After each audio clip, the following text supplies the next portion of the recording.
அனைவருக்கும் வணக்கம். Welcome to தாயார் குக்கிங் சேனல். இன்றைக்கி நம்ம பார்க்க போகிற ரெசிபி பார்த்தீங்கன்னா டாபா ஸ்டைலில் பன்னீர் பட்டர் மசாலா சப்பாத்தி ரொட்டி நானோடு வச்சு சாப்பிட்றதுக்கு நல்லா அருமையாக இருக்கும். வாங்க எப்படி செய்யலான்னு பார்க்கலாம். அடுப்பத்தை வச்சு கடாய் வச்சுக்கோங்க. கடாய் சூடானவுடனே 2 ஸ்பூன் எண்ணெய் சேர்த்துக்குங்க. 2 வெங்காயம் நீல வாக்கில் கட் பண்ணி வச்சுருக்கோம், அது சேர்த்துக்கலாம். 2 பச்சை மிளகா, 3 பல் பூண்டு, 2 தக்காளி கட் பண்ணது அதையும் சேர்த்து நல்லா 2 நிமிஷத்துக்கு வதக்கி விடுங்க. இப்போ பாருங்கள், வெங்காயம் தக்காளி இந்த அளவுக்கு வதங்கி வந்தால் போதும். இது கூட 1 கப் அளவு தண்ணி சேர்த்துக்குங்க. தண்ணி சேர்த்து எல்லாத்தையும் நல்லா கலந்து விட்டு அடுப்பை மிதமான தீயில் வச்சு 5 நிமிஷம் வேக விடுங்க. இது நல்லா வெந்து வரட்டும். வேக வச்ச வெங்காயம் தக்காளி பச்சை மிளகா பூண்டு எல்லாம் நல்லா வெந்து வந்துருச்சு. இப்போ ஸ்டவ் ஆஃப் பண்ணிவிட்டு இதை நல்லா ஆற வைங்க. ஆறதுக்கு அப்புறம் மிக்சி ஜாரில் சேர்த்துக்குங்க. இப்போ பாருங்கள், நான் ஆறதுக்கு அப்புறம் மிக்சி ஜாரில் சேர்த்து வச்சுருக்கேன். இதை நல்லா விழுத அரைச்சி எடுத்துக்குங்க.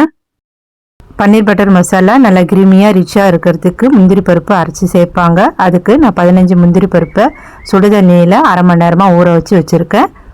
ஊற வச்ச முந்திரி பருப்பை அந்த தண்ணியோட மிக்சி ஜாரில் சேர்த்துக்குங்க. இப்போ பன்னீர் பட்டர் மசாலா செய்யறதுக்கு அடுப்பத்தை வச்சு கடாய் வச்சுக்கோங்க. அதில் 1 டேபிள் ஸ்பூன் வெண்ணெய் சேர்த்துக்குங்க. வெண்ணெய் சூடான உடனே 1 வெங்காயம் பொடியாக கட் பண்ணி வச்சுருக்கோம், அதை சேர்த்துக்கலாம். அது கூடவே 1 பிரிஞ்சி இலை, 2 துண்டு பட்டை, 3 லவங்கம், 2 ஏலக்காய் அதை சேர்த்து வெங்காயம் நல்லா பொன்னிறமாக வரணும், அந்த அளவுக்கு வதக்கி விடுங்க. வெங்காயம் நல்லா வதங்கி வந்துடுச்சு. இது கூட 1 ஸ்பூன் இஞ்சி பூண்டு விழுது சேர்த்துக்குங்க. சேர்த்து இஞ்சி பூண்டோட பச்சை வாசனை போகிற அளவுக்கு வதக்கி விடுங்க. இஞ்சி பூண்டு பச்சை வாசனை போய் நல்லா வதங்கி வந்த உடனே நம்ம அரைச்சி வச்ச வெங்காய தக்காளி விழுதை சேர்த்துக்குங்க.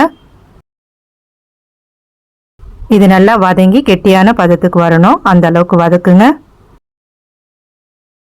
இப்போ பாருங்க, இந்த மாதிரி நல்லா வதங்கி வரணும். இப்போ இது கூட மசாலா சேர்த்துக்கலாம். மஞ்சள் தூள் 1/4 டீஸ்பூன் சேர்த்துக்குங்க. காஷ்மீர் மிளகாய் தூள் 1 ஸ்பூன் சேர்த்துக்குங்க. தனியாத்தூள் 1 ஸ்பூன். இது கூடவே 1 ஸ்பூன் உப்பு சேர்த்துக்குங்க. உப்பு சேர்த்து மசாலாவோட பச்சை வாசனை போகிற அளவுக்கு வதக்கி விடுங்க. மசாலாலாம் பச்சை வாசனை போய் நல்லா வதங்கி வந்த உடனே 1/2 கப் அளவு தண்ணி சேர்த்துக்குங்க. தண்ணி சேர்த்து நல்லா கலந்து விடுங்க. கலந்து விட்டு இந்த மசாலாலாம் நல்லா கொதித்து கெட்டியான பக்குவத்துக்கு வரணும். இப்போ பாருங்கள், கிரேவி நல்லா கொதித்து கெட்டியான பக்குவத்துக்கு வந்துருச்சு.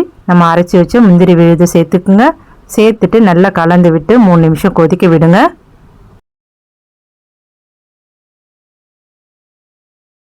முந்திரி விழுது சேர்த்து கொதித்து வந்த உடனே 1 ஸ்பூன் கஸ்தூரி மேத்தியை நல்லா கையால் கசக்கி சேர்த்துக்குங்க. இது கூடவே 200 கிராம் பன்னீரை சின்ன சின்னதாக கட் பண்ணி வச்சுருக்கோம், அதை சேர்த்துக்கலாம். பன்னீரை சேர்த்து மசாலாவை ரொம்ப நேரம் கொதிக்க வைக்கக்கூடாது. 1 நிமிஷம் நல்லா கலந்து விட்டு கொதிக்க விடுங்க. பன்னீர் சேர்த்து 1 நிமிஷம் கொதித்து வந்த உடனே ஸ்டவ் ஆஃப் பண்ணிவிடுங்க. ஆஃப் பண்ணிவிட்டு பொடியாக நறுக்குன்னா கொத்தமல்லி தழை கொஞ்சம் சேர்த்துக்கலாம். அது கூடவே 1 டேபிள் ஸ்பூன் வெண்ணெய் சேர்த்துக்குங்க. வெண்ணெய் சேர்த்துட்டு நல்லா கலந்து விடுங்க.